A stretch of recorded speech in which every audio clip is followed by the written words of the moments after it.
श्री स्वामी समर्थ. तुम्हा सर्वांचं माझ्या चॅनलमध्ये मनापासून स्वागत आहे. तर बघा, नवीन वर्षातील पहिला सोमप्रदोष, त्याचबरोबर या दिवशी मासिक शिवरात्री सुद्धा आहे. तर योगायोग अशा दोन शुभ मुहूर्तावर आपल्याला काही उपाय करायचे आहे.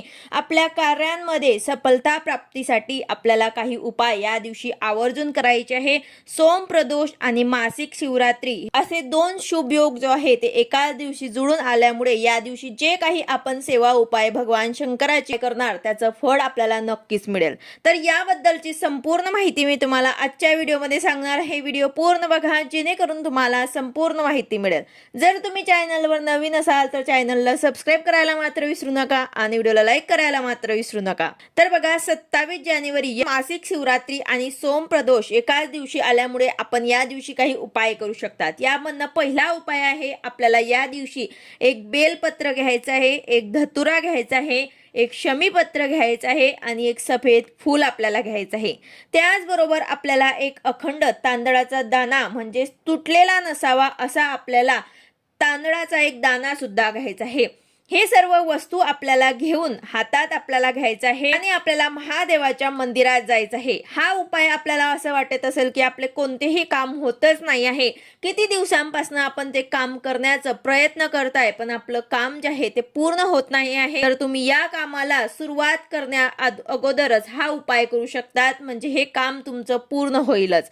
तुम्ही कोणत्याही कामाला सुरुवात करायला प्रयत्न करतात पण ते काम होत नाही, खूप दिवस लागतात. शिवरात्रीच्या दिवशी 12 महिन्यामध्ये कोणत्याही शिवरात्रीच्या दिवशी त्रिपुरारी नावाचे स्मरण करून भगवान शिवाला या वस्तू आपल्याला हे जे वस्तू सांगितले आहे ते आपल्याला अर्पण करायचे आहे. तर त्या वस्तू कोणत्या आहे तुम्हाला परत मी सांगते.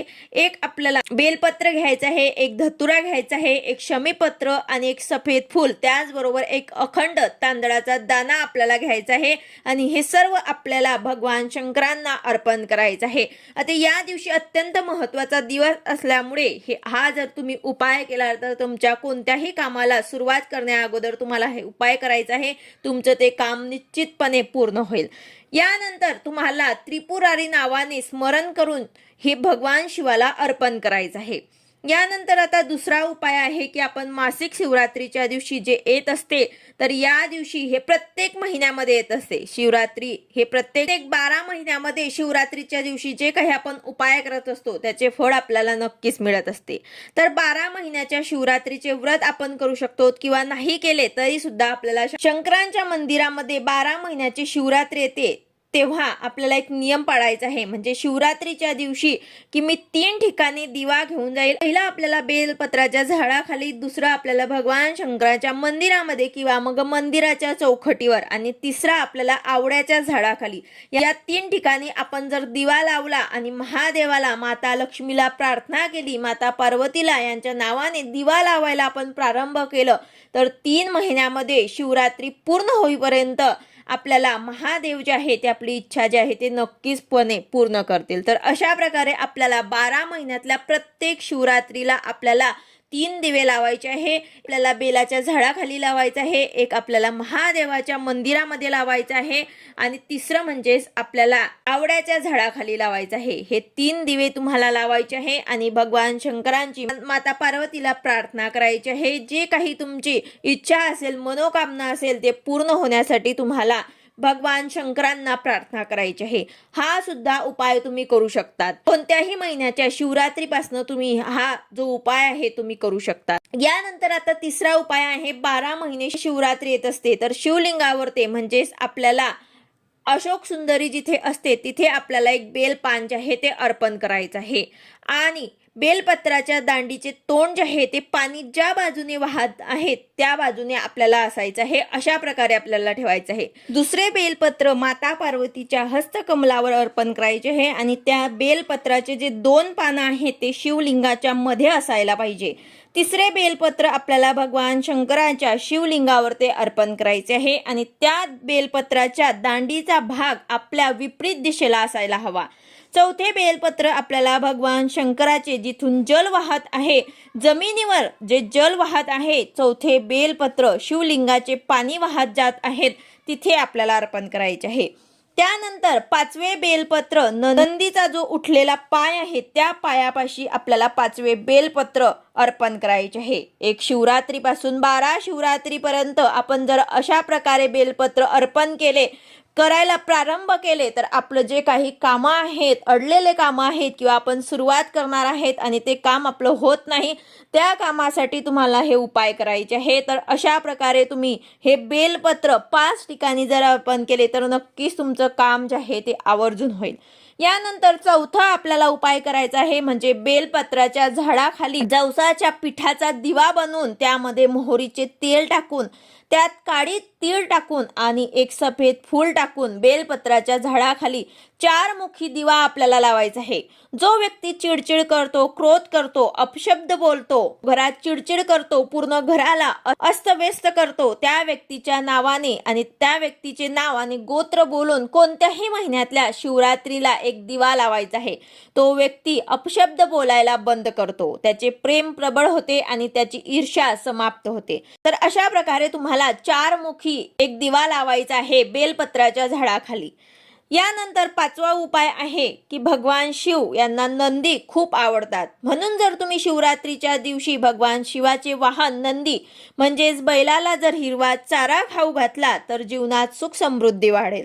तर अशा प्रकारे हा उपाय सुद्धा आपण करू शकतात. यानंतर असे मानले जाते की भगवान शिव हे शनिदेवाचे गुरु आहेत, म्हणून जर एखाद्या व्यक्तीला शनी दोषाचा त्रास होत असेल किंवा शनीच्या धैया किंवा 7.5चे वाईट परिणाम मिळत असतील तर अशा परिस्थितीत शिवरात्रीच्या पवित्र दिवशी भगवान शिवाला काळे तीळ मिळलेले पाणी आपल्याला अर्पण करायचे आहे. म्हणजे थोडंसं पाणी घ्यायचं आहे, त्यामध्ये काळे तीळ टाकायचे आहे आणि ओम नमः शिवाय या मंत्राचा जप करायचा आहे आणि ते पाणी आपल्याला भगवान शिवाला अर्पण करायचं आहे. भगवान शिवासह शनिदेव सुद्धा प्रसन्न होतील.